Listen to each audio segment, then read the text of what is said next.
Hey guys, welcome to my channel. So ngayon, Thursday the 4th, January 4, 2024, usapang prepping tayo. Okay?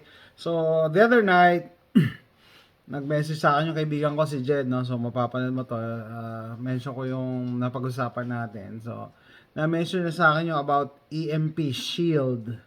EMP Shield na nakita niya na binili ni The Real Pinay Prepper. So kumakalat din yung post ni The Real Pinay Prepper, no, regarding EMP Shield.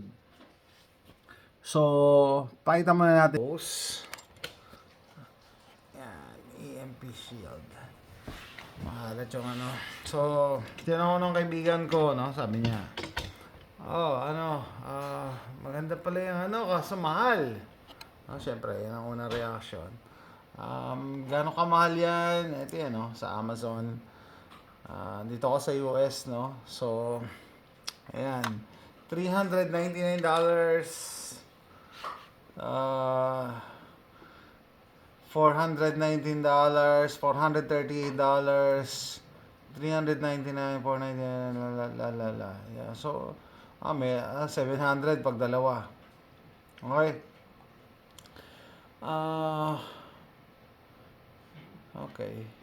So, based dun sa namin, sabi ko, hindi kami gumagamit yan, no? Yung mga preppers dito sa Amerika, I don't know anybody that uses EMP Shield, no? Para sa akin, I'm sorry to say, magiging unpopular to, no? Parang siyang snake oil. Ano ba yung snake oil? Tatype natin para makita niyo yung definition. Nagbebenta ng product. Yan, no? Snake oil is a term used to describe deceptive marketing, healthcare fraud, or scam. Similarly, snake oil salesman is a common label used to describe. Yan. Okay. Bakit ko nasabi yon? Sabi ko nga, hindi kami gumagamit yan. And I've been a long time prepper. Hindi ako expert, no? Sino ba naman ang expert na prepper? Diba? Pero, ultimo sa Doomsday Prepper series ng Nat Geo, long time ago, never silang nag-mention yan, EMP Shield. Never silang ibig sabihin, yung mga ini-interview nila na season preppers din, wala akong nakita na gumagamit yan, EMP Shield. Sabihin nyo siguro, late lang yan na-invento eh. Kasi, ang ginagamit talaga ng mga preppers against EMP, protection against EMP is Faraday's cage. No, Faraday's cage talaga, proven na. Proven, bakit? Kasi may scientific unang-una, ano ba yung EMP? Ito yung episode ng War of the Worlds. Yan, 2005.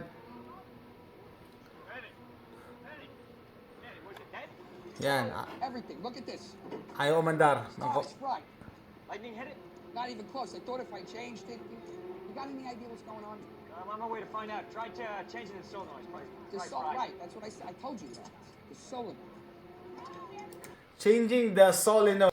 So, sabi ko doon sa kaibigan ko, no, ang malamang na tatamaan pagka, ang tatamaan sa kotse mo, pag tinamaan ka ng EMP, yung ECU, or yung mga, yung computer parts. Kasi, 1996 and above na sasakyan, na kotse, vehicle, may mga computers na, di ba? Kaya nga may OBD port.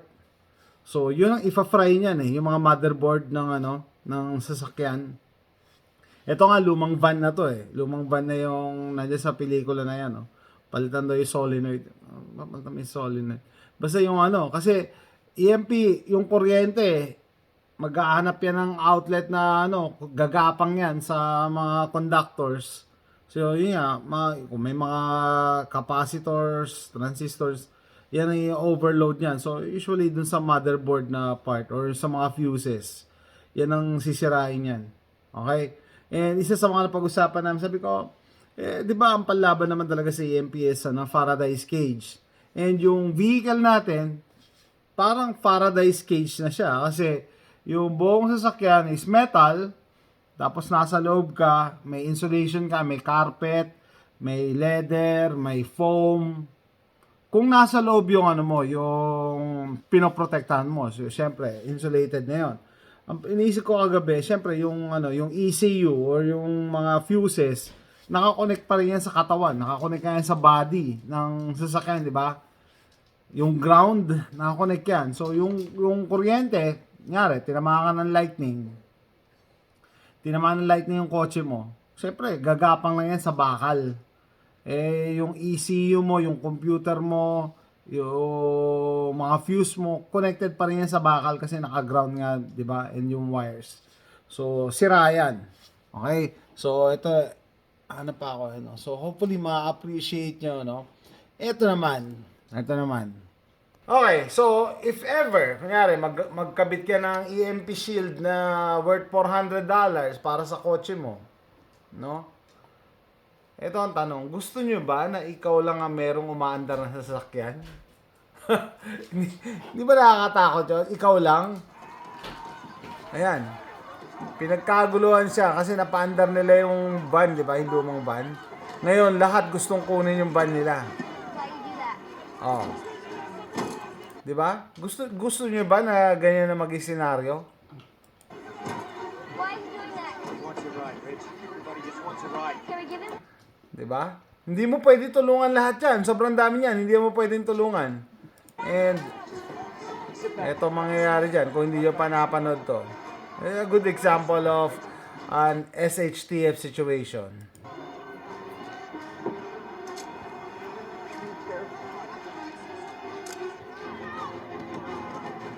Puputol-putulin natin para hindi tayo ni YouTube.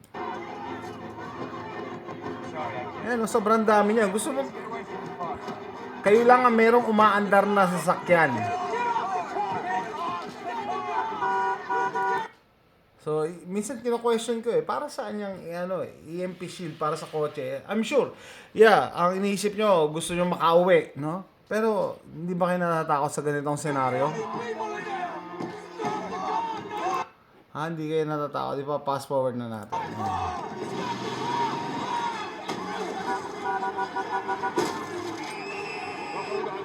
Diba? Mas nakakatakot yan. Pag ikaw lang, hindi ka nagbe-blend in. Lahat walang masakyan dahil na-fry yung electronics ng sasakyan. Ikaw lang merong umaandar sa sasakyan. Eto ang mangyayari sa'yo.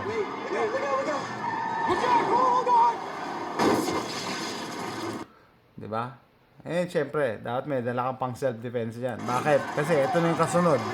Dudumugin ka na. Kita nyo yan? Dudumugin ka na dyan. Danali Gusto ko kaso hindi pwedeng tuloy-tuloy. SHTF situation, my friends. Kaya,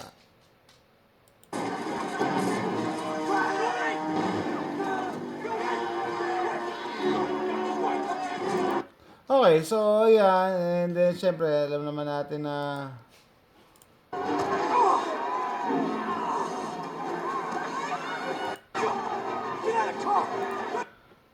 okay, so panoorin nyo na lang. Ano ba idea natin ng EMP? Ito, scene naman to sa The Matrix. Pag pinindot nila yung EMP, patay lahat ng electronics, diba? So, yun ang panlaban ng mankind against the machine. Ayan Ayan ang EMP. Patay lahat. Okay? So, with that, sabi ko para may idea kayo, Sabi ko doon sa kaibigan ko, lahat naman to theoretical unless meron kang way para i-test yung EMP. Meron ka bang device to generate EMP? Yun ang mahirap, Maski yung ni-research ko tong EMP shield na kumpanya na to, sabi nila, military grade daw, and so forth, tinest daw nila, okay? So, so maniniwala lang ako sa sabihin, magre-rely lang ako sa sinabi ng kumpanya. 'Di ba? ang problema kasi, when the time comes, SHTF, hindi mo na rin sila mahagilap, di ba? Hindi mo na sila mahagilap. Ano sabihin mo? Oy, mag-claim ako ng warranty kasi nung nagkaroon ng EMP attack, hindi gumana yung device nyo. Paano mo pa sila mahanap? SHTF na. So, medyo nakakaduda din, no? Magbibenta ka ng product na gagana lang or matitest lang pag nagkaroon na ng SHTF. And, syempre, pag nagkaroon ng SHTF, paano mo mahagilap yung mga yan? 'Di ba? O, tapos, ang ganda pa ng mga presyo nila, $400, no? Mahal yan. And yet, sabi ko nga, kaya hindi siya popular sa mga preppers dito eh. Medyo questionable, lalo na para sa akin, questionable siya. Okay? Sinasabi kasi nila, sila lang ang nakapag-test. Ako, pag nakuha yung product, hindi ko yan matitest. Kasi wala akong EMP generator eh. Sino ba naman makapag-produce ng EMP, di ba? And then, pag dumating naman yung SHTF na nagkaroon ng EMP, wala na. Apocalypse na yon or SHTF na yon. Saan mo sila hagilapin? Ito pa pala ang point ko. No? Kasi, dalawa yung product na binibenta nila eh. EMP shield para sa sasakyan nyo daw, and isa para sa bahay. Sabi, para sa bahay? Nakakatawa naman yon. Paano mo EMP proof yung bahay mo? Ano ibig sabihin nun? Okay, nakita ko pa yung picture na sa breaker box, yung load yata, pag dumating yung napakalakas na kuryente, yun ang Pero, anong gagawin mo kung ang tinamaan mismo ng EMP yung grid, yung power grid natin? Anong silbi ng TV mo, ng DVD player mo, ng heater mo, ng aircon mo, kung mismo yung power grid ang tinamaan? Ha? Anong silbi niyan? Imposible na hindi nila pwedeng ma-EMP proof yung yung power plant. Masyadong malaki 'yon. Ha? Hindi kaya medyo nagdududa ako eh. So I'm sorry to go against popular opinions or views regarding this EMP shield. No? Let's go back to basics. Faraday's cage talaga ang panlaban sa sa EMP. Okay? Anyway, eto.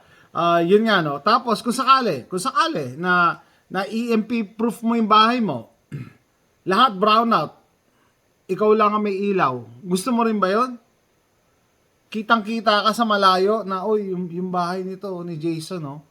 Punta tayo, lahat pupunta dyan. Di ba ngayon pa nga lang, pag may nag-brownout, may kumakatok sa inyo, bakit kayo may ilaw? Ba't kayo may wala? Anong nangyari? Di ba? Paano pag SHTF?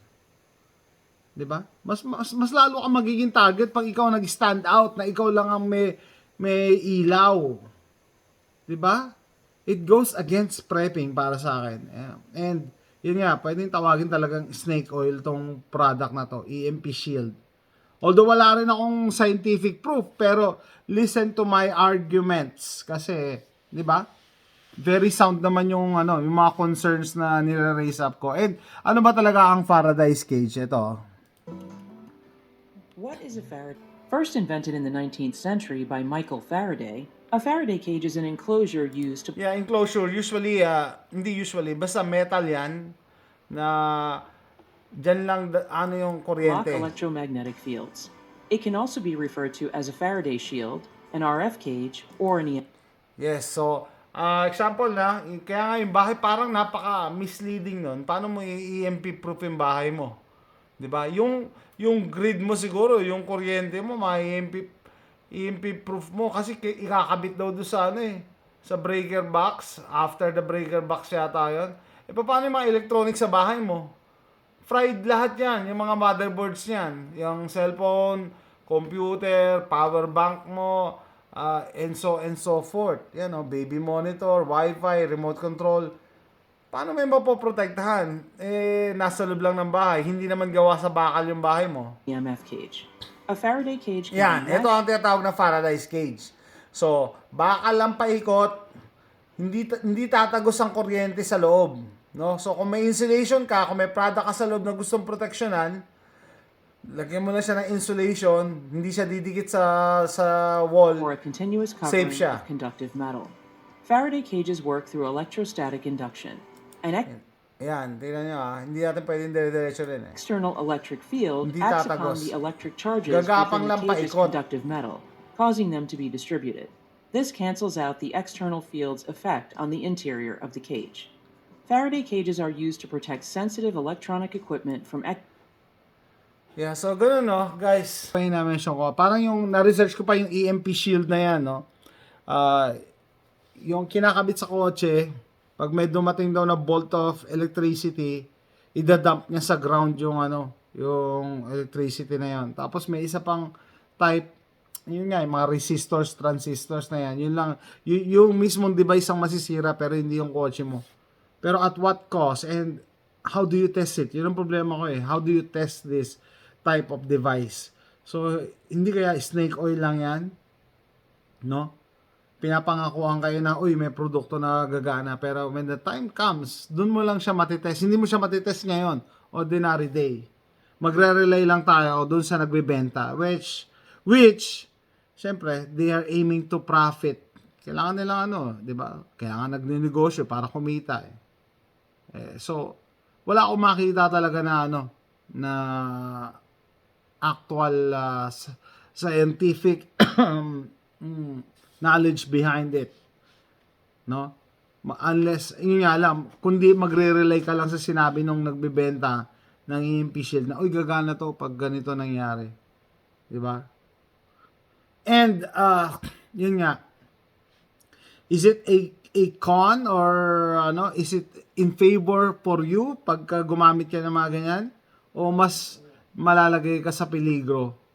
Diba? Pinakita ko sa inyo yung scene sa War of the Worlds. Although it's just a movie, pero imaginein mo, ikaw lang ang may sasakyan, lahat naglalakad.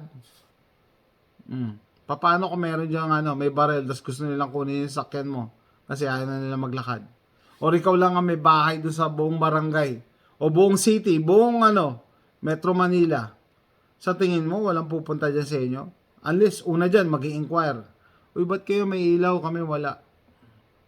Pangalawa, anong meron dyan na bakit kami, isang buwan na kami walang ilaw? Kaya dyan na magsisimula pag tumagal. No? Pag tumagal. Anyway, so, yan, do your own research. Huwag basta maniwala. Maski sa akin, huwag kayo maniwala, no? Huwag kayo basta maniwala. Kayo, mag-research din kayo on your own. No? May nakita pa ako ibang comments na, yan, pang advanced prepping lang yan, yung EMP shield na yan. Well, hindi ko tinitira si The Real Pinay Prepper kasi para sa akin yun yung definition ng prepping doing extreme measures. Pero I'm just voicing my views on that product, no? Para yung iba mag-isip-isip para imbis na i-focus nila yung resources nila, yung pera nila dito sa isang produkto na to na may kamahalan, or baka pwede nyo i-spread out sa ibang bagay. Baka mas tumagal pa kayo. Diba? During SHTF situation. Diba? Kasi wag tayo agad mag-aspire na na gayahin yung ginagawa ng iba. Like, yun nga, na-criticize yung yung Nat Geo, National Geographic dun sa Doomsday Prepper nila. Ang feature nila doon, sobrang yaman. Yung isa bumili ng helicopter, bumili ng isang container na dry, freeze-dried food. Hindi natin kaya yun. Ako, hindi ko rin kaya It's not hindi ko sila sinisiraan, pero parang, hindi ko siya ina-aspire na gayahin kasi hindi ko talaga kayang gayahin. Hindi ko kayang bumili ng helicopter. Hindi ko kayang bumili ng isang container van na freeze-dried food. But and so on and so forth. Kaya sila na criticize, no? And nawalan ng followers kasi yung mga pinoproject nilang mga preppers sabihin natin out of this world yung limit ng paggastos. Anyway, so yan yung point of view ko lang. Yun yung ko lang masasabi ko regarding EMP shield. It's up to you. Kung money is not not a problem to you, then get one. Pero para sa akin, being a practical prepper din and long time prepper na din, look into Faraday's cage. No, kung meron kayong gustong proteksyonan against an EMP or large bolt of electricity, think of a way to devise a Faraday's cage, yun sa mga bagay na it will matter. Ano example? Gumawa ko ng simple Faraday's cage na video. Naglagay lang ako ng mga electronics na kailangan ko, like radio, batteries, mga ganon. Bakit hindi cellphone? Kasi syempre tatamaan niya yung grid, tatamaan niya yung mga towers. Walang silbi ang cellphone, 'di ba? So, mga ganon. Tignan niyo kung i-prioritize niyo yung mga preps niyo, no? Ano yung kaya niyo lang i-prep at your own pace. Huwag niyo palagi titignan yung mga may kaya, no? Or may mga pera na walang problema sa kanila gumastos ng $400 for anti-EMP device. Diba? Anyway, so that's it. Hopefully nag-enjoy kayo. Let me know your thoughts on EMP shield and how to combat EMP, either man-made or natural. Let me know. Thanks for watching. Bye.